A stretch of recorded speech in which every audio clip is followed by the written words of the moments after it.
হচ্ছে বিপিএল খেলা। এই বিপিএল খেলার মাধ্যমে আপনি ঘরে বসে প্রতি মাসে উপার্জন করতে পারবেন লক্ষ লক্ষ টাকা। জানতে চান কিভাবে করবেন? তাহলে এই ভিডিওটি পুরোপুরি দেখুন। তো চলুন ভিডিওটি শুরু করা যাক। তো বন্ধুরা, সবার আগে ওয়ানএক্সবিট অ্যাপটি গুগল ক্রোম ব্রাউজার হতে ডাউনলোড করে নেবেন। তারপর অ্যাপে প্রবেশ করবেন। অ্যাকাউন্ট খোলার জন্য এখান থেকে রেজিস্ট্রেশন অপশনে টাচ করবেন। এখানে দেখতে পাচ্ছেন কিছু অপশন রয়েছে। এখান থেকে উপরে ইন ওয়ান অপশনের মাধ্যমে সহজেই আপনি অ্যাকাউন্ট ভেরিফিকেশন করতে পারবেন। এখানে ইন ওয়ান ক্লিক অপশনে টাচ করলে নতুন একটি পেজে চলে আসবে। তারপর এখানে যেমন আছে তেমনই থাকবে। এখানে প্রোমো কোড, এখানেই আসল খেলা। প্রোমো কোডের ঘরে লিখবেন HD11। হ্যাঁ, ঠিকই শুনেছেন, HD11। এই প্রোমো কোডটি অত্যন্ত জরুরি, কারণ এই প্রোমো কোডটি দিলে আপনি মাত্র 24 ঘন্টায় অথবা এর কম সময়ে টাকা তুলতে পারবেন। এছাড়াও প্রতি সপ্তাহে বোনাস তো রয়েছেই। অ্যাকাউন্ট খুললে প্রথম ডিপোজিটে 100% বোনাস পাবেন। এরপর এখানে খালি ঘরে টিক দিয়ে এইখানে এই বাটনে হালকা করে টাচ করবেন।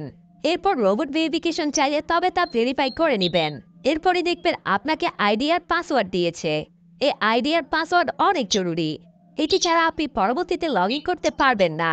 এটি অবশ্যই স্ক্রিনশট নেবেন অথবা খাতায় লিখে রাখবেন। এরপরে নিচের এই বাটনে টাচ করবেন। তাহলে দেখবেন অ্যাকাউন্ট খোলা হয়ে গেছে। তাহলে চলুন বন্ধুরা, এখান থেকে ফোন নাম্বার ভেরিফাই করা যাক। এই জন্য নিচের এই মেনু বাটনে টাচ করে উপরে পার্সোনাল প্রোফাইলে টাচ করলে এরকম একটা পেজ আসবে। এখন এই যে এখানে দেখতে পাচ্ছেন ফোন নাম্বার লিঙ্ক নামের একটি অপশন দেওয়া আছে। এখানে টাচ করবেন। আপনার ফোন নাম্বারটি বসাবেন। তারপর আপনার ফোন নাম্বার একটি কোড আসবে। ওই কোডটি এখানে বসিয়ে অ্যাক্টিভ অপশনে টাচ করে দিবেন। তাহলেই খুব সহজে অ্যাকাউন্ট ভেরিফাই হয়ে যাবে। এখন দেখতে পাচ্ছেন এন্টার ডিটেলস এর এখানে একটা টাচ করতে হবে। এখানে আমি যেরকম বলবো সেভাবেই আপনি জাতীয় পরিচয়পত্রের সঙ্গে মিল রেখে সব তথ্য পূরণ করবেন। এখন আপনার নামের ফার্স্ট অংশটি লিখবেন এবং নামের লাস্ট অংশটি লিখবেন। এখানে আপনার জন্ম তারিখটি লিখবেন। প্লেস অফ বার্থ মানে আপনি যেখানে জন্মগ্রহণ করেছেন তা লিখবেন। রিজিয়নে বাংলাদেশ, তারপর সিটিতে ঢাকা। রেসিডেন্স অ্যাড্রেসে জেলার নামটি লিখে দিবেন।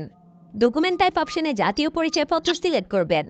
এখানে সিরিজের ঘরে 1 লিখে দিবেন। ডকুমেন্ট নাম্বারের এখানে আপনার জাতীয় পরিচয়পত্রের নাম্বারটি বসাবেন। আর যদি জাতীয় পরিচয়পত্র না থাকে তাহলে এখানে আপনার বাবা মায়েরটা বসাবেন, কোনো সমস্যা হবে না। এখানে ডেট অফ ইস্যুর জায়গায় জাতীয় পরিচয়পত্রের পেছনের পাশে দেখবেন ডেট অফ ইস্যুর একটা তারিখ দেওয়া আছে, ওটা বসিয়ে দিবেন। তারপর ইস্যু বাইয়ের জায়গায় বাংলাদেশ গভর্নমেন্ট লিখে দিবেন। সব ঠিক থাকলে নিচের এই টিকমার্কে একটা ক্লিক করবেন। তাহলে দেখবেন অ্যাকাউন্ট ভেরিফাই হয়ে গেছে। তাহলে এখন ডিপোজিট কিভাবে করবেন সেটা দেখিয়ে দিচ্ছি। এই যে এখানে ডিপোজিট অপশনে একটা টাচ করে দিন। তাহলে দেখবেন এখানে বিভিন্ন পেমেন্ট মেথড চলে আসবে। আপনি যেটা খুশি সেটা দিয়ে ডিপোজিট করতে পারবেন। তো আমি আপনাদের দেখিয়ে দিচ্ছি কিভাবে পেমেন্ট মেথডের মাধ্যমে ডিপোজিট করবেন। তো আমি এই অপশনের উপরে একটা টাচ করে দিলাম। এখানে যত খুশি তত টাকা ডিপোজিট করতে পারবেন। এখানে দেখতে পাবেন তারা একটি এজেন্ট নাম্বার দিয়ে রেখেছে। এই এজেন্ট নাম্বারেই আপনাকে টাকা পাঠাতে হবে। তো আমি এই নাম্বারটি কপি করে চলে যাব সেই ক্যাশ আউট অপশনে। তো দেখতে পাচ্ছেন আমাদের টাকা পাঠানো সফল হয়েছে।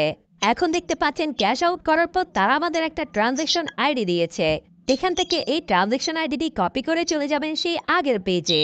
যাওয়ার পরে এই যে উপরে আপনি যত টাকা ক্যাশ আউট করে পাঠিয়েছিলেন তা লিখবেন। তারপর আমরা যে ট্রানজ্যাকশন আইডিটি কপি করে এনেছি সেই ট্রানজ্যাকশন আইডিটি এখানে লিখে দিব। এরপর এখানে যে নাম্বার থেকে আপনি টাকা পাঠিয়েছিলেন সেই নাম্বারটি এখানে লিখে দিবেন। এরপরে নিচের বাটনে টাচ করে দিলেই আপনাদের ডিপোজিট সাকসেসফুল হয়ে যাবে। তারপর কিছু সময় পরে দেখবেন আপনাদের অ্যাকাউন্টে টাকা ঢুকে গেছে। ধন্যবাদ।